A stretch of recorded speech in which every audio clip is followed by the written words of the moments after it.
job.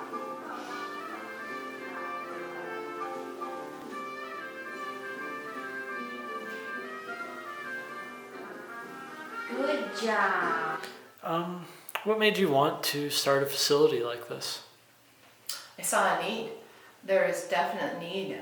There was a gap in care, and people who couldn't remain in an assisted living or personal care home, they needed to be taken care of elsewhere. And in running those types of facilities, it was difficult to find placement for these folks that just needed more supervision. They needed security. They needed an environment where they were able to have a good quality of life. And it was difficult to find those other than referring them to a skilled nursing facility or a wing somewhere, an assisted living that had a wing to it. And it still wasn't a great environment for them. And I just thought, well, it would be great if we had a place that just specialized in this, did nothing else, and everybody was focused on this care every day. And that could provide that high level of quality because you do it every day. What are some of your goals for your patients here? My goals for my patients? My goal is to make sure that they're well cared for and that they're happy, and we can get them to a point where they have a good quality of life and they can maintain a good quality of life, even with dementia, and to live in that moment with them so that you can still enjoy conversations with them, reminiscing.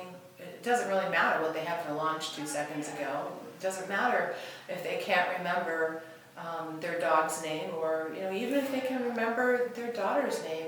You can still have a good quality time with them, reminiscing about the things they do remember, and really still having some relationship with your family even after their memory starts to fade away.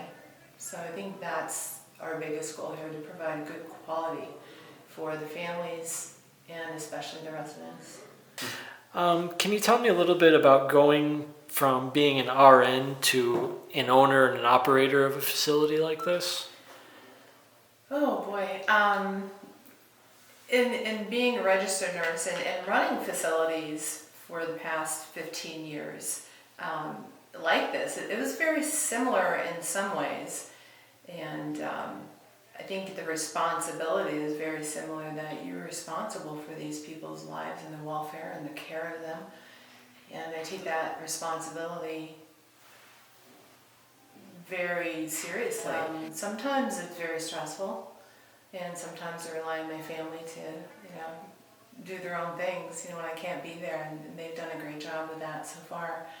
And definitely in this facility a lot more than I ever was in any of the other ones I ran. I want to be here more because it is my business, and want to create and maintain a good image and good relationship with our families. So I am here a lot and very visible in the facility and community that we have. Almost.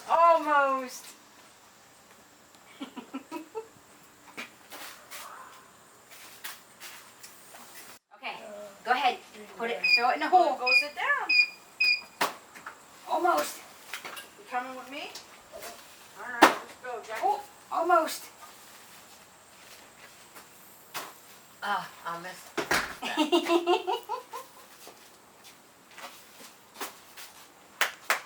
Good job. How do you guys differ from, say, a traditional nursing home environment?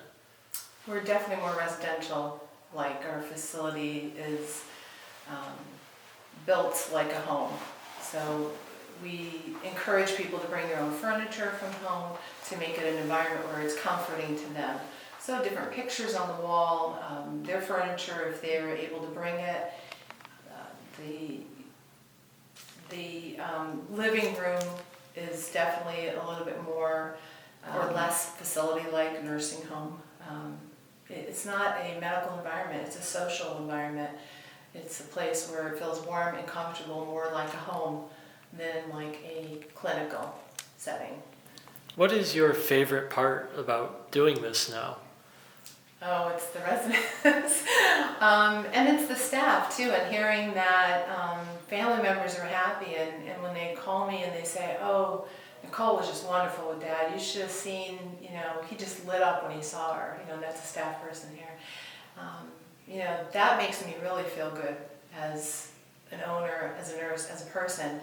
And I think that that's the best part of this job, is knowing that I made a difference, knowing that we make a difference in these people's lives, in the residents' lives, in the life of a family member. They're so stressed when they come to me. They don't know which way to turn. They're crying. They've got tissues everywhere. It's just emotionally difficult for me as a person and as a nurse to sit there with them. I end up crying with them because you know what they're going through. It's terrible. They don't know where to turn. These people need 24-hour supervision. And a lot of times they're sleep deprived. They're at their wits' end. They're arguing with mom or dad because, they're so emotionally enmeshed with them. They want to make it such a good environment for them, and then they've taken on all this responsibility, and they're getting ill themselves, and they just can't do it, and they come to me to the point that they're ready to break down.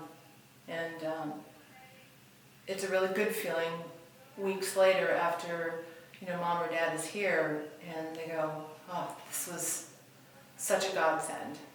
And I've had several people that have come to me and said that. And thank you so much. You're doing such a great job, mom or dad.